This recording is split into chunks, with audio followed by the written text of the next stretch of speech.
Good afternoon students. मैं Chandrabhan Prajapati, lecturer mechanical engineering, government polytechnic Bargarh Chitrakoot, आप सभी का अपने यूट्यूब चैनल में वेलकम करता हूं। आज मैं बहुत ही महत्वपूर्ण टॉपिक पर बात करने जा रहा हूं। जैसा कि आप जानते हैं, जो पॉलिटेक्निक डिप्लोमा के छात्र छात्राएं हैं, जो इंजीनियरिंग ग्रुप के, वो जेई की तैयारी करते हैं। इसके साथ साथ और भी बहुत सारी प्रतियोगी परीक्षाएँ होती हैं, चाहे वो गवर्नमेंट के लिए हों, चाहे वो पब्लिक सेक्टर के लिए हों या फिर प्राइवेट कंपनीज़ के लिए हों। तो मैं आज आपके लिए कुछ ऐसी महत्वपूर्ण टिप्स बताने जा रहा हूं जो कि प्रत्येक स्टूडेंट को उसका पालन करना चाहिए और पढ़ाई के दौरान इन चीज़ों को जरूर याद रखना चाहिए, जिससे आपको परीक्षाओं में सफलता मिल सके।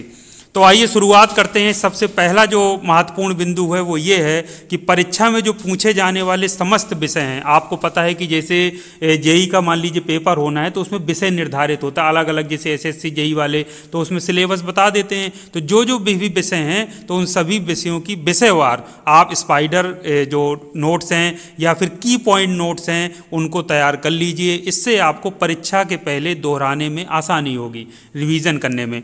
होता क्या है कि बहुत सारे स्टूडेंट्स यदि मान लीजिए तैयारी कर रहे हैं, उन्होंने शॉर्ट नोट्स नहीं बनाए हैं, स्पाइडर नोट्स या फिर की पॉइंट नोट्स नहीं बनाए हैं, तो वो पढ़ते तो रहते हैं और बहुत इंटेलिजेंट होते हैं, बहुत अच्छे बच्चे होते हैं, लेकिन वो सब्जेक्ट में जब गैप हो जाता है तो एन परीक्षा के मौके के पहले यदि वो रिवीजन नहीं कर पाते हैं तो फिर वो कहीं ना कहीं उनको या तो कन्फ्यूज़न हो जाता है या तो फिर वो भूल जाते हैं। इसलिए ज़रूरी है कि परीक्षा के एक दिन पहले कम से कम सारे सिलेबस को यदि हमको रिवाइज करना है तो एक एक आप बुक से रिवीजन नहीं कर सकते। आप जो की पॉइंट नोट्स बने हैं, आपके शॉर्ट नोट्स बने हैं, उन्हीं की सहायता से आप उसको सिलेबस को जल्दी से रिवीजन कर सकते हैं। तो ये आपके लिए बहुत ज़रूरी है, इसको आदत आपको बना लेनी है पढ़ाई के दौरान ही। पॉलीटेक्निक में चाहे आप फर्स्ट ईयर में हो, चाहे सेकंड ईयर में, चाहे फाइनल ईयर में, मैं तो कहता हूँ फर्स्ट ईयर से ही इसको अपनी आदत बनानी चाहिए। और प्रत्येक विषय महत्वपूर्ण होता है, उसके प्रत्येक के शॉर्ट नोट्स और महत्वपूर्ण की पॉइंट जरूर बना करके लिख लेना चाहिए, वही आपके आगे काम आएंगे। दूसरा है, जब वहाँ उत्तर दे रहे हो, जो भी आजकल जो प्रश्न पत्र आते हैं, तो ऑनलाइन आजकल परीक्षाएं होती हैं और ऑफलाइन भी होते हैं, तो उसमें ऑब्जेक्टिव टाइप यानी कि बहुविकल्पीय प्रश्न पूछे जाते हैं। तो जो बहुविकल्पीय प्रश्न आपसे पूछा गया है तो उसको ध्यानपूर्वक जरूर पढ़िए, जल्दबाजी में उत्तर मत दीजिए। जल्दबाजी में उत्तर देने में कई बार आपको लगता है आभासी तौर पर कि इसका सही उत्तर होगा, लेकिन उत्तर कुछ और होता है। तो उसको सही उत्तर देने से पहले आपको सभी विकल्पों को जरूर ध्यानपूर्वक पढ़ना चाहिए।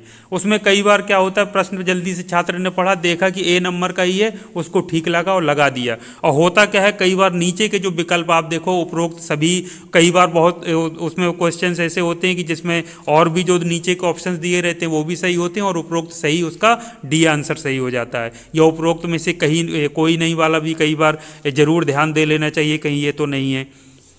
तो जो सभी विकल्पों में से जो विकल्प आपको गलत लग रहे हैं उनको अलग करने के पश्चात सही उत्तर पर टिक करिए, यानी चारों विकल्प आपको देखने जरूर हैं। इसको कहते हैं यूजिंग मेथड ऑफ एलिमिनेशन, यानी एलिमिनेशन मेथड के द्वारा भी आप सही आंसर को सिलेक्ट कर सकते हैं।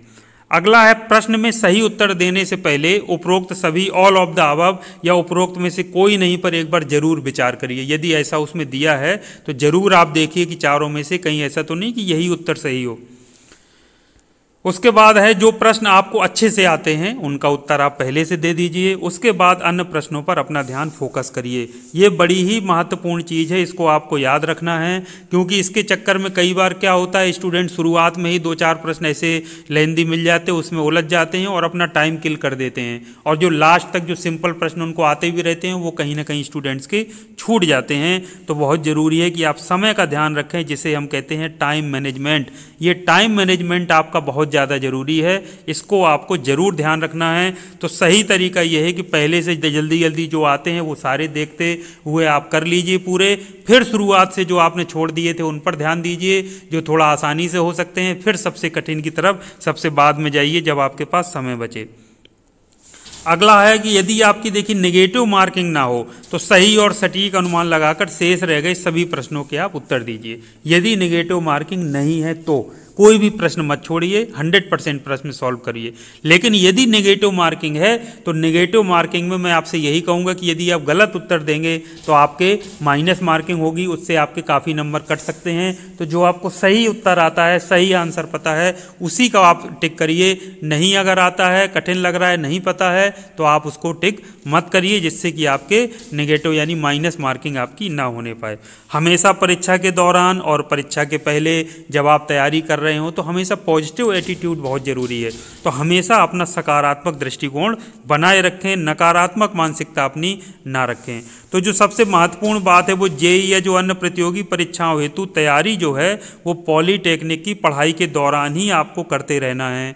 ये नहीं कि कई बच्चों की आज के समय में मानसिकता होती है, आप बात करके देखिए कि वो कहते हैं कि जो कंपटीशन की तैयारी है या जेईई की तैयारी वो तो हम इलाहाबाद जा कर के करेंगे या लखनऊ जा कर के करेंगे, अभी तो हम पॉलीटेक्निक की पढ़ाई कर रहे हैं। नहीं, वो सोच आपकी बिल्कुल गलत है। जो आप सब्जेक्ट पढ़ रहे हैं वही आपके जेईई या कंपटीशन के एग्जाम्स में या किसी न किसी रूप में पूछे जाते हैं। तो उनकी तैयारी अपने सिलेबस के साथ साथ ही उसको कवर करते जाना है। बाद में ना कोई कभी किसी की तैयारी हो पाई है, ना कोई कर पाया है, वो हाल आपका ना हो। यदि आपको समय से और बहुत हाई लेवल का आज के समय में कंपटीशन के ज़माने में यदि एग्ज़ाम क्रैक करना है तो बहुत ज़रूरी है कि पढ़ाई के दौरान 3 सालों में ही आप अपनी तैयारी इतनी कर लें कि बेस आपका पूरा स्ट्रांग हो जाए और आप वहाँ जेईई के या अन्य जो प्रतियोगी परीक्षाएं उनकी तैयारी के लायक आप रह सकें। तो ज़्यादातर जो विषय होते हैं जो आपने डिप्लोमा की पढ़ाई के दौरान पढ़े हैं वही आपसे पूछे जाते हैं कंपटीशन के एग्ज़ाम्स में या जेईई के एग्ज़ाम्स में। ये आपको बात ज़रूर याद रखना है। अब जो सबसे महत्वपूर्ण बात मैं आपको बताने जा रहा हूं वो आप जानते हैं कि कोई भी आज के समय में एग्जाम हो, चाहे रेलवे का हो, चाहे पब्लिक सेक्टर, चाहे गवर्नमेंट का, उसमें एक तो जनरल स्टडी या जनरल अवेयरनेस जिसको हम जीएस के नाम से भी कई बार जानते हैं, रीजनिंग हो गया, एप्टीट्यूड हो गया या आईक्यू टेस्ट वगैरह इत्यादि की तैयारी हमको अलग से नहीं करनी है या डिप्लोमा के बाद नहीं करना है। हमको इसको अपनी रोज़मर्रा की ज़िंदगी का हिस्सा बना लेना है। मैगजीन लगा लीजिए मंथली, जो भी अवेयरनेस, जो भी जनरल स्टडी या सामान्य ज्ञान का जो भी अवेयरनेस वो आपको डेली सीखती रहिए। देश दुनिया में क्या हो रहा है, नई खोजें कौन सी हो रही हैं, राजनीतिक रूप से क्या क्या चीज़ें घटनाएं हो रही हैं, सारी चीज़ों पे नज़र बनाए रखिए। डेली न्यूज़पेपर पढ़ने की आदत डालिए, न्यूज़पेपर से ही बहुत सारी चीज़ें आपके मन में आ जाएंगी। न्यूज़ सुनने की आदत डालिए और एक मैगज़ीन लगा लीजिए जो मंथली आप मैगज़ीन या साप्ताहिक हो जो आपके पास आए, पढ़ते रहिए, उसी को नोट्स बनाते रहिए। तो वो आपका सारा साथ साथ में कवर हो जाएगा। ये आधे 1 घंटे का काम है आपका रोज का जो आपको करना ही करना है। दूसरी बात आती है, स्टूडेंट्स क्या सोचते हैं कि रीजनिंग एप्टीट्यूड तो अलग का कोई विषय है जिसको हमको पढ़ना होगा, तैयारी करनी होगी, जिसकी कोचिंग करनी होगी। नहीं, ये जो एप्टीट्यूड, रीजनिंग, ये आईक्यू टेस्ट होता है ये आपके दिमाग को विकसित करने के लिए होता है। तो ये रीजनिंग एप्टीट्यूड आईक्यू टेस्ट प्रत्येक छात्र को इसमें उसको अटेम्प्ट करना चाहिए। उसको कैसे करते हैं, कैसे रीजनिंग के क्वेश्चंस कैसे आते हैं, कैसे सॉल्व करना होता है, जो एप्टीट्यूड है उसके क्वेश्चंस कैसे पूछे जाते हैं, आईक्यू टेस्ट क्या होते हैं, इससे आपका दिमाग विकसित होगा। तो इसकी अलग से तैयारी नहीं करनी, इसको अपनी रोज़मर्रा की ज़िंदगी का हिस्सा बना लेना है कि 1 घंटे हम आईक्यू टेस्ट, कोई आईक्यू का क्वेश्चन है उसको कैसे सॉल्व करने की टेक्निक है, एप्टीट्यूड कैसे करते हैं, रीजनिंग कैसे सॉल्व करते हैं, किस तरीके के प्रश्न हमसे पूछे जा सकते हैं। सिर्फ प्रश्न पूछने के लिए, अपनी बुद्धि को विकसित करने के लिए, अपने बुद्धि के विकास हेतु आप ये सारी चीज़ें करिए। तो आगे चल के जो भी सिलेबस चाहे आपको जो हो रूप उनको प्रश्नों का बदल जाएगा, लेकिन आपका जो बुद्धि का विकास हुआ है वो ना सिर्फ इनमें एप्टीट्यूड, रीजनिंग या आईक्यू या जीएस के लिए, बल्कि कोई भी सब्जेक्ट जब आप पढ़ेंगे तो जब आपके दिमाग के कपाट खुलेंगे, out of the box thinking आपकी होगी, तब आपको प्रत्येक क्षेत्र में आपको उसका फायदा मिलेगा और आप प्रत्येक क्षेत्र में सफलता अर्जित कर पाएंगे। जो भी क्षेत्र में आप हाथ लगाएंगे, आगे बढ़ेंगे, उसमें आपको सफलता मिलती चली जाएगी, आप आगे बढ़ते चले जाएंगे।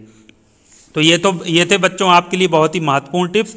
उम्मीद करता हूं कि आप इनका पालन करेंगे, आप अपने जीवन में इनको उतारेंगे ताकि देर ना हो। जिस तरह से समय आपका निकल रहा है, आप समय को बर्बाद कर रहे हैं, वो काम मत करिए। अपनी तैयारी को एक सही दिशा दीजिए, सही दशा में रहते हुए उसको पढ़ाई करिए ताकि आपको समय रहते आप कंपटीशन के एग्जाम्स को क्रैक कर सकें, जेईई बन सकें, किसी अच्छे पद पर जा सकें, अपनी संस्था का, अपने समाज, अपने परिवार का नाम रोशन कर सकें। तो ये था था बच्चों महत्वपूर्ण टिप्स। फिर एक नई वीडियो के साथ आपसे मिलूंगा। आपको वीडियो अच्छा लगा हो तो चैनल को लाइक और सब्सक्राइब करना मत भूलिएगा। दूसरे को शेयर करके बताइए ताकि किसी और का भी भला हो सके। तो आज के लिए इतना काफ़ी है। Thank you very much. आपका दिन शुभ हो।